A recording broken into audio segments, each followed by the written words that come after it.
Mga kabayan, mga tambay, nagbabalik po muli ang inyong katambay, si Katambay Manong po, dito po sa Tambayan Mga Kabayan. Samahan niyo po ang inyong lingkod, magkomentuhan po tayo. Magandang umaga po, tanghali, hapon, gabi, madaling araw po sa atin lahat. Saan man sulok ng ating bansa o saan man sulok sa panig ng mundo tayo naroon ay maingatan po tayong lahat. Ito po mga tambay, umpisa na po natin. Ito pong kalat na po ito, pinag-usapan na po ito sa social media, sa mainstream media. Ito pong pahayag ng nanay o magulang po ni Paulo Tantoco, yung nasawi po at talagang pinag-uusapan po sa buong mundo yung kanyang pagkasawi na involved po sa pulburon, mga katambay. Nanawagan po na wag daw pong hanggat maaari, wag daw pong gamitin sa politika o pamumulitika ang pagkamatay ng kanyang anak. Ayon po kay Nena Vergara Tantoco, mga kababayan. Pakinggan po natin ang balita at komentuhan po natin, mga kababayan. Nanawagan ng compassion ang bilyonaryong si Nena Vargas Tantoco kasunod ng pagpanaw ng kanyang anak na si Paulo Tantoco. Sa isang komento sa social media page ng Bilyonaryo News Channel, ipinahayag ng Tantoco matriarch ang pagdadalamhati ng pamilya at hiniling na huwag gamitin sa politika ang sinapit ng anak. Git niya, bagamat lumabas sa partial autopsy na may cocaine sa katawan ni Paulo, hindi ito nangangahulugang overdose ang sanhi ng kanyang pagkamatay. Nilinaw rin ni Tantoco na walang kinalaman si First Lady Liza Araneta Marcos sa isyung lumulutang. Apela niya sa media, sana ay life-giving news, not divisive stories. Yan po mga tambay. Wala po tayong magagawa, madam. Kasi po ang inyong anak ay talagang pag-uusapan po. Dahil unang-una po, madam, ang inyong anak po ay kasama po, nakita po, nakasama ng First Lady. At syempre po, ang inyo naman pong manugang po, ang asawa po ng Paulo Tantoco ay nagtatrabaho po sa gobyerno. Hindi po ba, madam? Madam Nena, ang asawa po kasi ni Paulo Tantoco ay isa pong Deputy Social Secretary. Isa pong Secretary ng Deputy Social o tinatawag na Deputy Social Secretary. Ito po si Dina Arroyo Tantoco, ang may bahay po ni Paulo Tantoco. Talaga po pong pag-uusapan ito, Ma'am Nena Tantoco. Pag-uusapan po talaga ang inyong anak. Lalo-lalo na po at sangkot po rito at nakita. Hindi naman po natin hinuhusgahan agad. Pero nakita, napagkikita, nakasama po, di po ba? Doon sa grupo at napakarami pong nagpapatotoo. Hindi po ba? Lalong-lalo po yung mga kababayan natin nasa ibang panig ng mundo sa Amerika. At syempre po, nagpatotoo rin po dyan yung mga exam o sinasabing mga examiner na talaga nagpatotoo po na kayo rin po mismo ay nagpahayag na kahit na inyong anak ay sinasabi nyo na ito po ay merong pulburon ang kanyang katawan, pero hindi naman po ninyo sinasabi na hindi naman ito nangangahulugan na ang kinamatay nito ay pulburon. Ayon po sa inyo. Hindi po ba? Ang issue po rito, mga kabayan, yung First Lady. Yung First Lady po kasi, ang nakikitaan po rito at talagang napakarami pong sinasabi po ng ating mga kababayan na mga pinagtatakpan at kailangan pagtakpan. Bakit po kasi pinagtatakpan? Ito pong napakadali naman po nito ipahayag kung talagang ikinamatay po ni Paulo Tantoco ay isang pangkaraniwan lang o natural death o sinasabi nga inatake. Kung inatake man ito ang sanhi ng kanyang pagkamatay, bakit po ito inilihim po ito umano, di po ba? At ito po ay halos ayaw pong pag-usapan. At bilang ang asawa po nito isa pong nagtatrabaho sa gobyerno bilang Deputy Social Secretary, bakit po ito hindi man lang po ito nabunyag sa Pilipinas? Bakit po nagkaganon? Dapat, di po ba, pagka mga ganito na taong gobyerno, binibigyan pa nga po ito ng parangal, di po ba? At talagang ang buong bansa nalalaman dahil asawa po ito na isang sekretary. Hindi po ba? Bakit po nagkaganon, Ma'am Nena? Para pong sikretong-sikreto po yata ang nangyari sa pagkamatay ng inyong anak. At para po yatang involved umano dito ang First Lady. At kailangan po pagtakpan yata ng pagtakpan. Dahil mismo doon sa Estados Unidos ay putok na po. At talagang positibo. At napakarami pong pagtatakip. Pati po ang pag-uwi ng First Lady ay kailangan po pagtakpan pa umano. Di po ba? At kailangan pa pasinungalingan umano. Ang kanyang pag-uwi. At ang mga nire-release at ang inilalabas na mga statement ng Malacanang ay kailangan pa rin pagtakpan umano. Di po ba? Hindi po nakakita ng tamang sagot ang mga Pilipino dito po sa issue na ito. Lalong-lalo pong napakarami yata umano na pinagtatakpan ng Malacanang. Ma'am Nena, hindi nyo po masisisi ang mga Pilipino, Ma'am Nena Tantoco, na hindi po pag-usapan ng inyong anak. Dahil po, politika po ito. Nasa politika po. Umiikot po sa politika ang inyong anak at ang kanyang asawa. Hindi po ba? At grabe po kasi rito ang sinasabi po umano mga kasinungalingan na kumakalat. Hindi mo malaman kung talagang nagsasabi ba sila ng totoo? Itong grupo o itong First Lady na hindi naman nagsasalita. Hindi pa po siya nagsasalita rito, mga kababayan, sa issue na ito. Ang nagsasalita pa lang dito ay puro po yung tinatawag ng Vice President, halos na garbage in, garbage out, mga kababayan. Pero dito ka magtatake. Bakit po ito pinagtatakpan nila? Hindi po ba alam ito ni Ma'am Nena kung ano po talaga nangyari? Kung ano po nangyari sa kanyang anak. Mismo kasi si Maharlika, hindi po maglalakas ng loob ito kung wala pong hawak na mga dokumento ito. Lalo-lalo po yung lumabas na yung medical examiner, di ba? Yung galing po sa County of Los Angeles, yung inilabas po ni Maharlika na medical examiner, di ba? Yung parang pathology, di ba? Para autopsy ng sanhi ng pagkamatay ni Paulo Tantoco. Di po ba? Si Maharlika po naglabas yan eh. Ito po yung nilabas si Maharlika eh. Kaya may mga dokumento pong patotoo si Maharlika. Hindi po ba? At diyan po inilabas po ni Maharlika na talagang positibo ang katawan ni Tantoco ay may pulburon. Ito pa po, may pahayag pa po pakinggan po natin si Maharlika. Ito po yata alam kaya ito ni Ma'am Nena Tantoco na yung kanyang anak ay talagang ayon kay Maharlika ay napakatagal pa bago sila tumawag ng response na po pwede naman po nila na ora-orada para maisalba pa umano ang buhay ni Paulo Tantoco. Kung totoo ang sinasabi ni Maharlika, mga kabayan, bakit po ginawa nila na pinalipas pa nila ang 7 oras bago po tumawag ng response o 911? Kasi 911 po ang gamit sa Amerika hindi po ba? Ayon kay Maharlika, kung talagang ang buhay ng tao ay napaka-importante po, lalong-lalo po sa katulad po na inyong anak, na isang bilyonaryo, ang lahi po ninyo, bilyonaryo, Ma'am Nena Tantoco.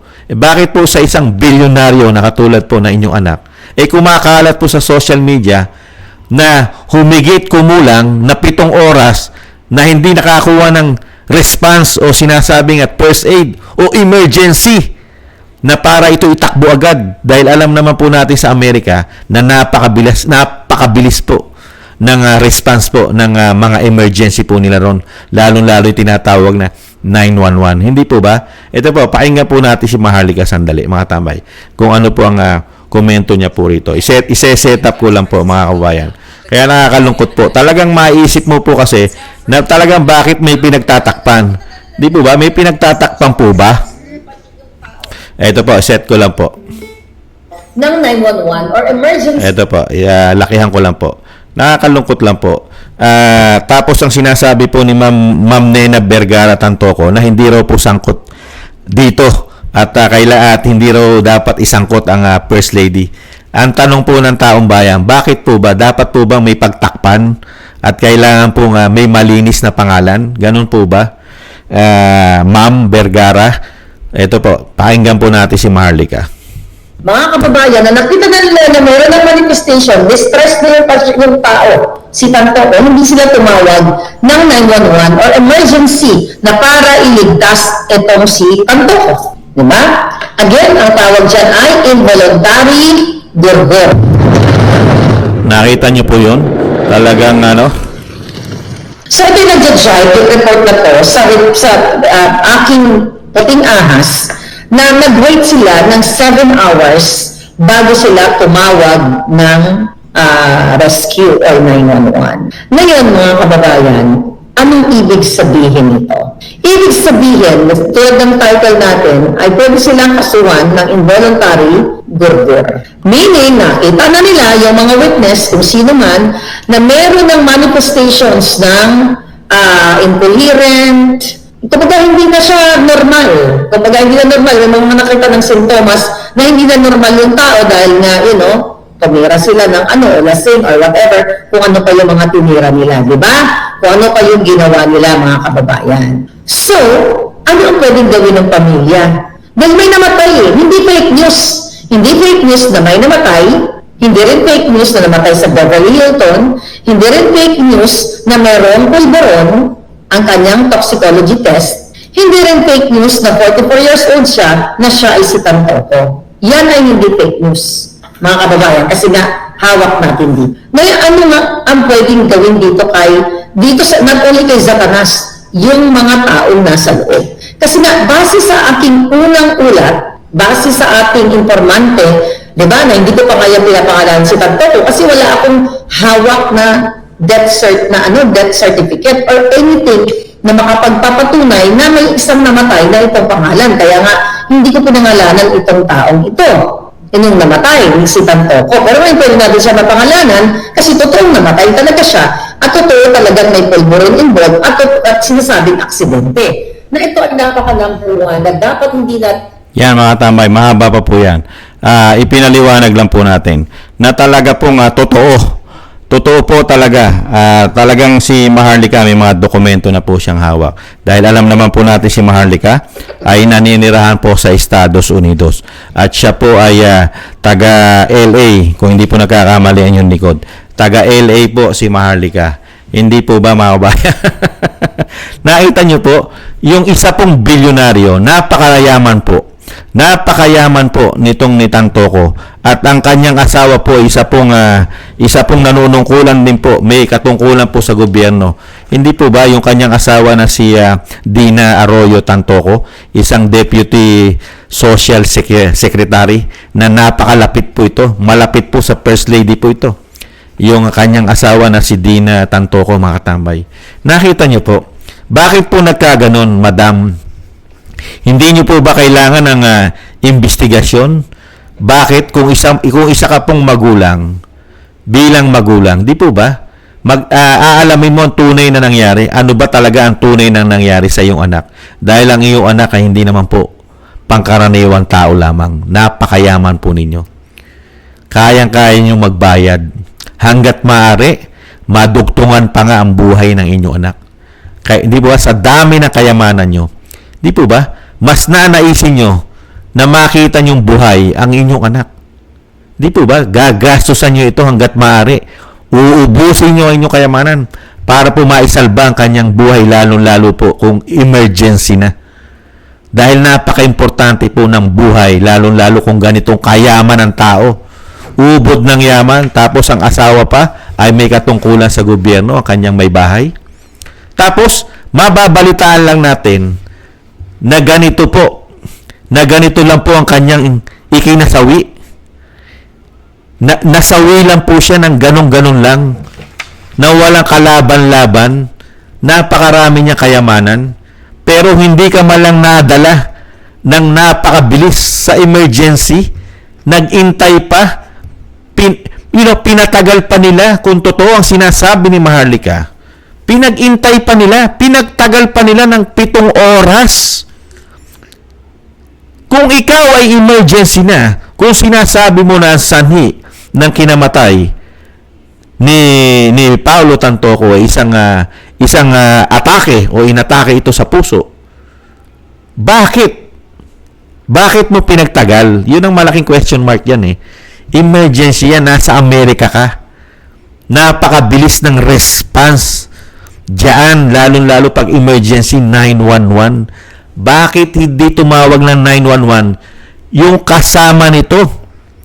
At kung kasama mismo ang kanyang asawa, kung ang asawa niya ay nahandun din noong mga panahon na yon, kung kasama niya, mismong asawa niya, kung kasama man ang asawa niya rito, hindi rin nagprosige na tumawag ng 911. Bakit kaya? Yun po ang tinatanong at gustong malaman ng mga Pilipino dahil involved po ang inyong anak. Involved po ang inyong manugang dahil ito po'y nagtatrabaho sa gobyerno. Talaga pong pag-uusapan ito at kasali na po ito sa politika. Hindi po ba? At ang ikinamatay pa ng inyong anak ay dapat po talagang pag-usapan dahil mga taong gobyerno po ito. Di po ba? At kasama po't na pagkikita ang inyong anak. Di po ba? Sa mga lahat ng gathering, hindi nawawala umano ang inyong anak sa mga gathering na nahandun din ng First Lady. Gastos po kasi ng taong bayan yan, ma'am. Ma'am Nena Tantoco, nakasama po ang inyong anak sa gastos sa mga event na nakikita po ang inyong anak. Nagastos, pera ng taong bayan ang inuubos po, ginagastos ng grupo o entourage kasama ng First Lady. Lahat po yan ay gastos ng taong bayan. Kaya po, gustong malaman ng taong bayan ang katotohanan. Hindi po ba? Involved po ba? Talaga ba na involved ang First Lady dito sa issue ng pulburon sa United States? Dahil pera ng taong bayan at ang kanyang asawa ay halal ng bayan. Halal ng taong bayan. Hindi po ba? Lahat ng galaw, kilos, gastos, kinakain nila ay pera ng taong bayan. Kaya karapatan po ng taong bayan na malaman ang katotohanan.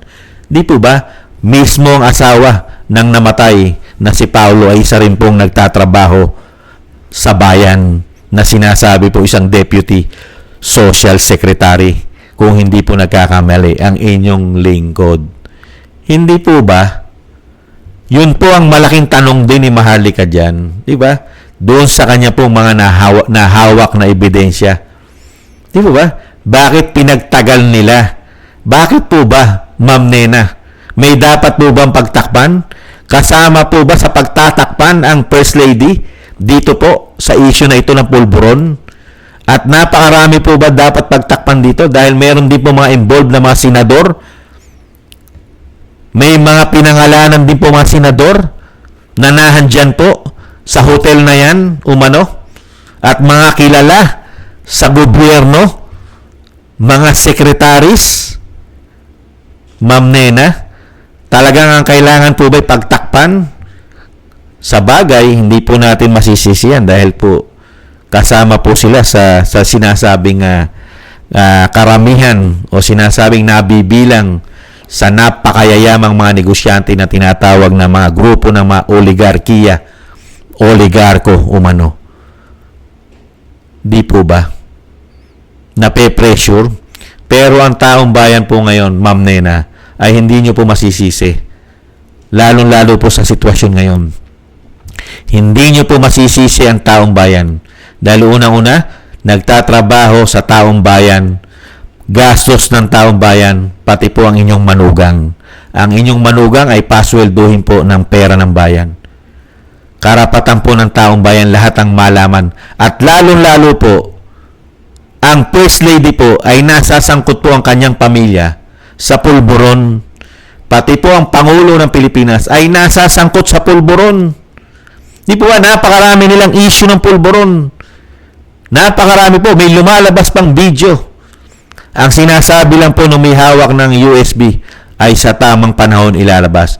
Dahil po sa sitwasyon ngayon ay wala po makuwang suporta doon sa sinasabing USB nung may hawak na napakaraming magpapatotoo. Dahil nanganganib daw po ang buhay ng kanyang pamilya at kanyang mga anak. Kung yung may hawak daw po ng USB, Ma'am Nena, ay magkakaroon lang po ng security at talagang meron tatayo dito sa katotohanan ng mga politikong may paninindigan, may yagbos, at meron pong yagbos ang mga men in uniform. Kung puproteksyonan po nila itong tinatawag po na may hawak ng USB, puproteksyonan po ito ng men in uniform, puproteksyonan po ito ng mga may mga yagbos at may mga paninindigan, mga politiko sa ating bansa, baka po maglakas na ng loob na ilabas na po dahil mapoproteksyonan na po ang kanyang buhay at ang kanyang pamilya. Hindi po ba? Kasi po ngayon, wala po kasing proteksyon makukuha kahit po ang taong bayan umano. Dahil po nagkakaroon po yata ng sabwatan umano. Dahil parang kayo rin po yata, Ma'am Nena, ay meron din po yata umano kayong pinagtatakpan sa issue po ng inyong anak. Nagtatanong lang po si Kamanong. Hindi po ba? Kasi napakalalim ito. Yung sinasabi nga po natin, bakit dapat pagtakpan at dapat napakaraming kasinungalingan ang dapat pong ipahayag o ilathala sa mga Pilipino, lalo-lalo po nung mga nakaraang Marso. Nung panahon po ng Marso na ito po ay namatay, bakit napakarami po dapat pagsinungalingan sa taong bayan umano? Pati po ang pag-uwi, hindi po madetalye, Ma'am Nena, ang eksakto na pag-uwi at hindi rin po ipahayag sa Pilipino yung eksakto na sinasabing hotel kung saan naka-check-in ang sinasabi nyong hindi involved ang First Lady. Bakit hindi masabi sa publiko na talagang yung sinasabi po ng Malacanang ng ibang hotel ang First Lady at ibang hotel din ang inyong anak? At bakit hindi rin malathala sa publiko yung travel time? Anong petsa umalis ng Amerika ang First Lady? At anong petsa at oras dumating sa Pilipinas? May mga record naman po yan. Bakit walang mga dokumentong pinalalabas ang Malacanang? Lalong-lalo na yung galing mismo. Yung galing mismo sa United States na record. At bakit wala rin po pinalalabas ang Malacanang? Doon sa sinasabi ni Maharlika na hindi totoo na si Paulo Tantoco ay bago tumawag ng 911 emergency ay hindi totoo na 7 oras pa ang pinalipas nitong grupo na kasama na involved na nakasaksi at nakakita sa pangyayari. Bakit pinagtagal pa nila ng 7 oras ayon kay Maharlika? Bakit po Ma'am Tantoco, Ma'am Nena, bakit po nagkaganon? Bakit po nagkaganon? Bakit po napakaraming kumalat na ganon na nangyari? May pinagtatakpan po ba din kayo? O may pinagtatakpan po ang gobyerno? Mga kababayan, kaya ang Pilipino po, Ma'am Nena, hindi na po tanga. Hindi po kasi bobo at nagpapakagago na mga Pilipino ngayon.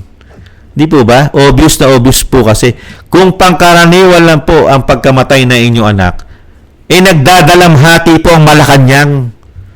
Di po ba? Yan po ay tinetelevise pa. Bibigyan pa po yan ng sinasabing parangal dahil ang kanyang asawa ay nagtatrabaho sa gobyerno. At magiging laman po ng balita yan. Iuuwi po ng ating bansa yan ng talaga po bibigyan pa yan ng papuri, parangal. Di po ba? Bakit parang sinikreto ang lahat sa publiko? Hindi po ba? Nakapagtataka na ayaw ng pag-usapan. Hanggat maaari ay kailangan pagtakpan ang issue na ito. Hindi po ba? Ang Pilipino po ay hindi pwedeng busalan. Di po ba? Dahil taong gobyerno po, involved sa gobyerno ang inyo pong lahi, lalong-lalo po ang inyong manugang. Yung sinasabi ko po, Karapatan nating mga Pilipino na magtanong at mag-usisa dahil ang ginagastos po ng mga nagtatrabaho sa gobyerno ay pera po ng taxpayer, pera po ng Pilipino. At kasama pa yung inuutang nila na Pilipino pa rin ang magbabayad sa mga inuutang nila. Hindi po ba, Ma'am Nena? Hindi nyo po pwede sabihin na manahimik na lang at hindi magtanong? Malaking issue po kasi ito. Dahil ang issue po ay masamang bisyo. Masamang bisyo at marami pong nai-involve. Kaya nga po sinasabi ni Maharlika, matagal pa yung investigasyon. Lalabas naman po ang investigasyon, lalo-lalo kung hindi po magkakaroon ng takipan. Kung hindi po nila ito kung ito po ay sinasabing wala pong kung magiging malinis pong investigasyon at hindi po nila ito mapagtatakpan, mga kabayan, lalo-lalo po sa Amerika, alam naman po natin na mahirap po magtakip doon. Mahirap po yata magbayad doon. Hindi po ba? Tingnan po natin, mga kabayan. At talagang papatayin naman po nila issue na yan eh. Yung issue po na yan, hindi naman po nila pagtatagalin yan, mga kabayan. Yung issue na yan. Katulad po niyan, nagsalita na po ang Nena Vergara Tantoco na hindi raw po involved ang First Lady. Talaga pong, gagawa po ng paraan umano ang Malacanang na talagang ilayo po at talagang hindi po i-involve dyan ang First Lady. Dahil nga po sila po inaharap na sa hot seat, lalo-lalo po sa issue ng pulburon. Hindi po ba? Dahil hanggang ngayon, ang taong bayan ay nakatanim na po sa utak ng mga Pilipino na may katotohanan ba na ang pamilyang ito, ang First Family, ay gumagamit ba ng pulburon o hindi. Nakatatak na po yan eh. Hanggang hindi po nila nililinis ang kanila pong pagkatao sa publiko dahil sila po ay lingkod bayan. Ang Pangulo po ay lingkod bayan, nagtatrabaho sa Pilipino.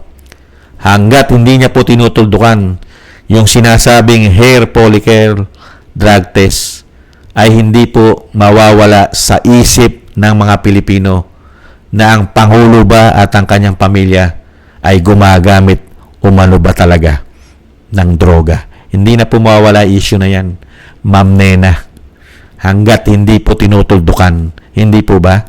Maraming salamat po mga kabayan sa nagusto po ng ating Tambayang Mga Kabayan sa YouTube at TikTok. Ganon din po sa mga nagko-comment, like, share, and subscribe. At ganon din po sa ating mga subscribers. Maraming salamat po mga kabayan. Mabuhay po kayo. Shoutout po sa inyong lahat. At thank you rin po sa mga biyaya na inyo po pinakakaloob.